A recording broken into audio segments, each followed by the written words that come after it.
Salut les amis, on se retrouve pour une nouvelle vidéo, une vidéo où on va parler de ce match Liverpool-Paris Saint-Germain, le match retour le plus attendu de l'année, surtout de mon côté en tant que fan parisien, ça c'est sûr. Mais voilà, ce match est évidemment d'une grande importance. Ça peut définir la saison de l'une ou de l'autre équipe parce que les deux ont plus ou moins gagné leur championnat, j'ai envie de vous dire. Mais surtout, voilà, c'est un match qui, pour le Paris Saint-Germain, pourrait être très important. Puisque je rappelle, tu perds le match aller 1-0 au Parc des Princes. Et on va dire que c'est pas un vol évidemment, mais effectivement il y a eu des petits scandales arbitraux. Il y a eu également ce but en toute fin de match, alors qu'au final tu fais une performance défensive qui est sur tout le long du match absolument irréprochable et tu prends ce but ridicule à la fin. Alisson fait un match absolument stratosphérique pour derrière faire un match complètement éclaté au sol face à Southampton. Donc forcément, tu peux avoir des regrets. Mais justement, ce Paris Saint-Germain, pour moi, peut faire l'exploit et on en parlera dans cette vidéo. Mais avant de partir sur ce pronostic, eh bien, je vous invite à vous abonner à la chaîne. Franchement, ça ferait super plaisir. Ça me ferait un gros soutien. Également à liker la vidéo si elle vous plaît et à commenter vous votre pronostic dans les commentaires. Je serais ravi de vous lire. Du côté de Liverpool, on a quelques blessés. On a Joe Gomez qui n'est pas là. On a Connor Bradley qui n'est pas là. Et Cody Gakpo qui est incertain. Cody Gakpo, je pense qu'il sera là, mais peut-être sur le banc comme au match aller, où il était déjà sur le banc notamment. Et du côté du Paris Saint-Germain, bah c'est simple, il n'y a absolument aucun absent du côté du PSG, donc ça évidemment c'est assez fou et c'est à prendre en compte. On a également l'arbitre de ce soir, hein, enfin de cette soirée, qui a été déjà donné, c'est Isvan Kovacs, donc qui est l'arbitre qui avait donné le carton rouge à Ronald Araujo, mais c'est également l'arbitre qui n'avait pas donné de jaune ou de rouge, je crois, à Guimarães lorsqu'il avait fait un tacle assassin sur Ugarte. Donc Ivan Kovacs, voilà, et si je ne me trompe pas, c'est également lui qui donne le carton rouge à Dembélé face au Bayern Munich. Donc on verra, je pense qu'à la prochaine poussette, il devrait y avoir rouge, mais il faudra par exemple que les joueurs du Paris Saint-Germain gardent un petit peu leur nerf pour éviter de prendre le carton rouge.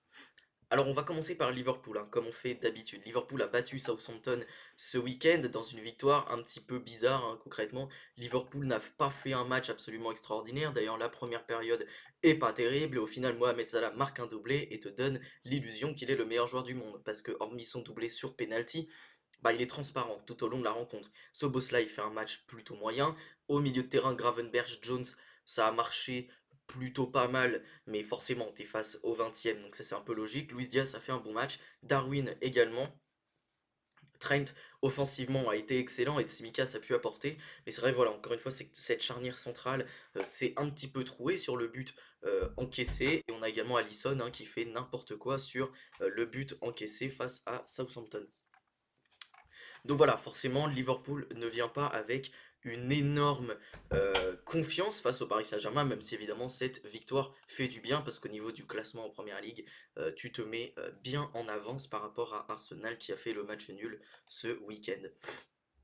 Mais franchement, voilà, comme je l'ai dit, cette équipe de Liverpool me rassure pas et il n'y a pas grand-chose à dire de plus par rapport au match aller. Je pense juste que Liverpool ne fera pas le même match qu'à l'aller. Je pense qu'on verra un Liverpool peut-être un peu plus entreprenant. Forcément, ils sont à la maison, ils vont devoir proposer du jeu, ça c'est sûr et certain. Donc, à voir.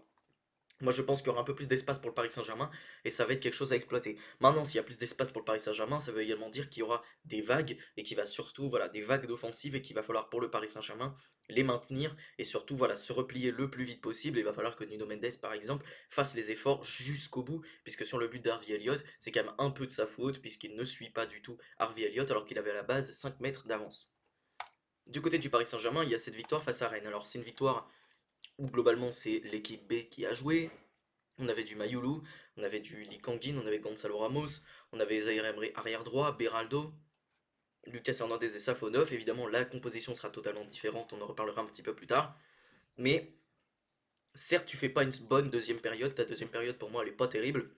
Certes, tu concèdes beaucoup d'occasions, mais encore une fois, c'est l'équipe B face à une équipe rennaise chez eux qui a su montrer de belles choses. En plus de ça, tu encaisses un but sur coup de pied arrêté, sur corner, encore une fois. Alors, encore une fois, ça va être quelque chose à suivre parce que Liverpool va peut-être pouvoir marquer dans ce domaine, même s'ils en ont eu deux, je crois, au match aller. Donc, forcément, si le PSG arrive à limiter la casse dans ce domaine, ça peut être intéressant.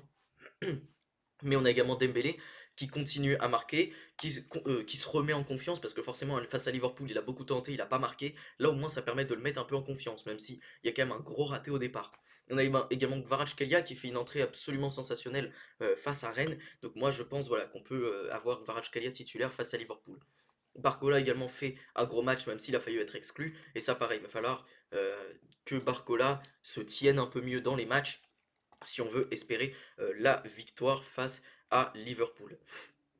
Donc on passe directement aux compositions, parce qu'évidemment, les compositions pour moi devraient être à peu près les mêmes qu'au match aller. Je vois pas trop pourquoi ça changerait. Alors du coup, on n'avait pas Gakpo du côté de Liverpool, on avait Jota et Diaz sur le côté gauche. Je pense qu'on devrait retrouver une compo comme ça. Je pense que ça devrait être la même. Et du côté du PSG, ça pourrait être la même. Maintenant, il est vrai que j'ai une vraie interrogation sur la potentialité que Désiré Doué puisse jouer en tant que relayeur à la place de Fabien Ruiz. Je rappelle que tu as un score à remonter.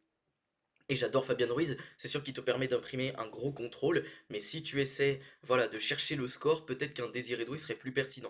Donc ça c'est la compo que je mettrais, avec un milieu de terrain du coup qui sera à vocation un peu plus offensive.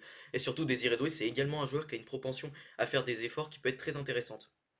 Et surtout, quand on sait voilà, que le PSG au match aller a su martyriser totalement cette équipe de Liverpool, en tout cas dans le jeu, moi je pense que cette composition peut quand même fonctionner. Fabien Ruiz avait pas fait un mauvais match, d'ailleurs il avait été assez, vraiment il avait été excellent face à Liverpool.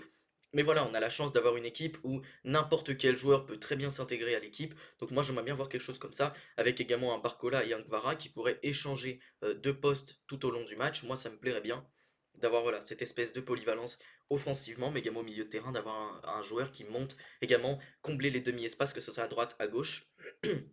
Et un Neves qui pourrait t'aider à combler les espaces du côté de Mendes ou du côté d'Akimi. Évidemment, là, il va y avoir du gros boulot à faire. Et Vitinha qui t'aiderait à ressortir les ballons. Parce que là, comme je l'ai dit, Liverpool, pour moi, va pas refaire le même match. Ils vont pas se faire avoir deux fois. Ils vont te presser bien plus haut. Et je pense voilà, qu'on va avoir besoin d'un Vitinha, notamment à la relance, pour nous aider à sortir les ballons. Également de la qualité technique d'un Désiré Doué et la qualité d'élimination dans le 1 contre 1 pour ressortir les ballons. Donnarumma également, j'espère qu'il fera un gros match parce que lui, pour le coup, il est clairement sur la sellette. La prolongation n'est pas en bonne voie pour lui. Donc il va falloir qu'il fasse un très gros match face à Liverpool. Excusez-moi, vous voyez pas toute la composition, mais voilà, on a toujours Trent Alexander-Arnold en défense. Si vous l'aviez pas vu, et Konaté en défense, ça ne bouge pas. On aura ces joueurs-là à peu près sur le banc, hein, pour les joueurs les plus importants, entre guillemets. Mais voilà, moi je trouve qu'on a vu un Liverpool face au PSG qui était particulièrement friable et qui, sans la performance d'Alisson, sombre totalement. Un Liverpool qui, face à Southampton, n'a pas été excellent, hein. Franchement, font pas un très gros match. Tandis que le Paris Saint-Germain, face à Rennes, certes, c'est pas la meilleure performance de l'année, mais tu montres encore une fois que tu es plutôt solide, même si malheureusement tu encaisses beaucoup. Donc c'est vrai que face à Rennes, c'est pas la plus grande performance de ta saison. Mais voilà, moi je pense que ce n'est pas forcément préjudiciable pour ce Paris Saint-Germain qui, encore une fois, tape énormément d'équipes récemment en Ligue 1. Donc pour moi, ça peut être quelque chose à suivre. Mais donc voilà, cette vidéo est assez courte, mais si je devais vous donner un pronostic, alors peut-être que je suis pas objectif, mais en fait, après le match face à Liverpool, j'étais très défaitiste. Je me suis dit, à Anfield, ça va être compliqué. Euh, ce PSG va peut-être chercher, va peut-être avoir le match nul, mais enfin, va pas se qualifier à la fin. Puis au fur et à mesure, en regardant la performance du PSG, en m'intéressant un peu à ce qui se disait dans les médias, bah, j'ai cette vague d'optimisme. Et je vous avoue que cette vague d'optimisme, bah, elle m'a bien eu. Et c'est vrai que lorsque le PSG fait un tel match aller, pour moi, il n'y a pas de raison qu'il soit pas capable de reproduire cette performance au match retour. Et la seule inconnue, finalement, c'est Liverpool. Et en vrai, admettons que Liverpool commence à jouer, si le PSG arrive à bien défendre, mais à quand même faire une telle performance offensive, la même qu'à l'aller, bah pour moi, tu peux totalement battre cette équipe. Surtout qu'Alisson, encore une fois, face à Southampton, c'est pas mal de fois troué. Enfin, c'est bien troué en tout cas sur le but, et c'est un gardien qui, voilà, sur cette saison, n'est pas forcément sensationnel tout au long. Donc moi, pour moi, il y a quelque chose à faire face à Liverpool, et j'espère vraiment qu'on y arrivera. Et donc, si je devais vous donner un score comme ça, je dirais bien 3-1 pour le Paris Saint-Germain. Je pense qu'on se qualifiera avec 2 buts d'écart, mais qu'on encaissera quand même un but. Mais je pense voilà, qu'on devrait avoir un scénario un peu à la Barça l'année dernière. Peut-être on encaisse le premier but, et derrière, Luis Enrique calme l'équipe, avec voilà, toujours sa confiance, tout ça, et on arrive à remonter le score. Ça m'étonnerait pas, voilà, ce serait peut-être un petit scénario que je verrais, et j'espère qu'on aurait une victoire au bout, ça c'est sûr. Et si on peut faire une victoire 2-0 sans problème, évidemment, je prends également. Mais voilà, moi je dis 3-1 pour le PSG. Je pense que ça devrait être le score à la fin. Les amis, j'espère que cette vidéo vous a plu. Si c'est le cas, n'hésitez pas à la liker, à la commenter et surtout à vous abonner à la chaîne, c'est super important. Sur ce, salut les amis, à la prochaine.